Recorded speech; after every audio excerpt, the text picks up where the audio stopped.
Hi, my name is Lopamudra Saha, and this is my story.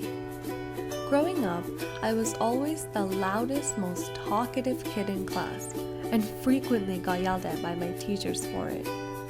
But in grade 4, I started taking part in speech arts, and by grade 6, I was representing my school in regionals. I still have those speeches carefully tucked away in a box. In middle school, I discovered my love for Bollywood dance and did my first on-stage performance at school. It was the loudest applause I ever received and had to pinch myself to believe that, hey, I can actually do this. In high school, I continued participating in speech competitions, this time for the Vedanta Society of Toronto, a branch of the Ram Krishna Order. I made history there by being the first and only participant to win 3 years in a row. I now volunteer with them providing orientations for the junior participants. In high school, I also discovered my love for my culture, leading me to become the team captain for Team Bangladesh in United Cultures Club, UCC, and playing an active role in the annual UCC Luncheon, an event where all the country teams bring in their traditional foods and sell them at the cafeteria. In university, I realized I loved being a woman, and there was so far our society and our women still had to go. So I started volunteering with a grassroots organization called Swasti to advocate for equality and to counsel women on the benefits of working, how to step out of an abusive relationship, or to take a stand for your own wants in general. In uni, I also realized I loved caring for people and that I wanted to do something for our seniors. So last summer, I worked with Harmony Hall Center for Seniors, a division of the South Riverdale Community Center, to learn firsthand the problems facing our seniors today, specifically Bengali seniors, and how I could help.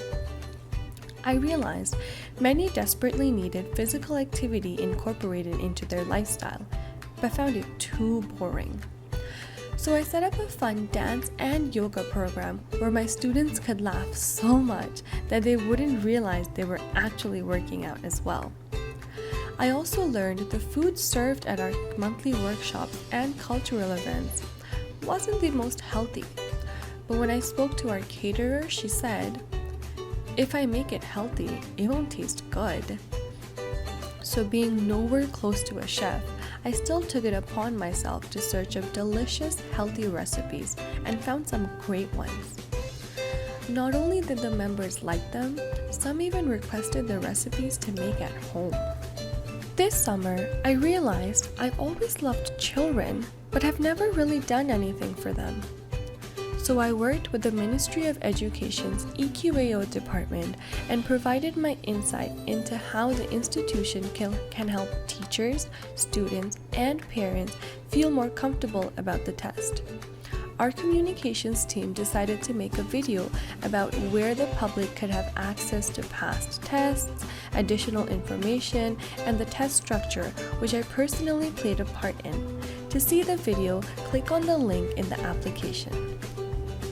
My life was pretty much perfect until this summer when everything changed. My dad suffered 2 heart attacks in one day, one on the way to the hospital and one while he was in the CCU unit. While he was recovering, my brother got a split disc, and after seeing the MRI, the doctor said his only option was surgery. Major spinal surgery. If the surgery went well, he would be pain-free and healthy. But if it went bad, he risked being paralyzed from the waist down. So we took a couple of days to think about it. On top of all of this, I was going through a lot in my personal life as well. It felt like the world and the walls were crashing down on me, and I fell into a major depression. There was even a time when I didn't go to school for 2 straight weeks because I just felt done. Then one day, I just had enough. I was tired of being sad. So I sat up and wrote down everything I hated about that moment. I wrote and wrote and wrote. Little did I know that was what people called poetry. All I knew was this helped. So every day I would come home and write down everything I hated about my day. Slowly, what started as everything I hated soon transitioned to what stood out to me that day or what impacted me that day. And eventually, I was only writing positives. Now, whenever I get time, I write about social issues or things that I have an opinion on. I recently wrote a poem called You, expressing my views on body shaming and how it personally affected me. You can find it attached to the end of my application package. Oh, and my brother? We decided to go ahead with the surgery, and now he is completely healthy and fine. Knock on wood. Some other things, you ask? Well, I face painted for the chief of police, held a 5 kg macaw, tried crickets and octopus, and want to be a black belt one day. So that's a bit about me, your typical millennial CPA on a quest to prove that this crowd is far from boring. Whether it's job or money, I always like doing things that put a smile on someone's face. That's why I want to be an auditor. Person or institution, the satisfaction you receive knowing you made a valuable impact in someone's life, that's important to me. Now, what better way to kickstart my career than a company that is praised for its women to men gender ratio, the one that stands true to its LGBTQ support, where people from diverse cultural backgrounds unite in one cause, our one and only EY. You see, I've always liked EY, but what really sealed the deal for me were the people I met. Angela Wu was such an awesome person who not only told me the cool new training projects she was working on for global assurance services, but also about how she climbed the stairs at Batu Cave, ate scorpion, and traveled the southeast coast. I met her and thought, this is the kind of accountant I want to be, a person who is more than just her profession. On the journey, I also met some other great stuff like Mutassim Hakim, who explained tax and his DSG program to me.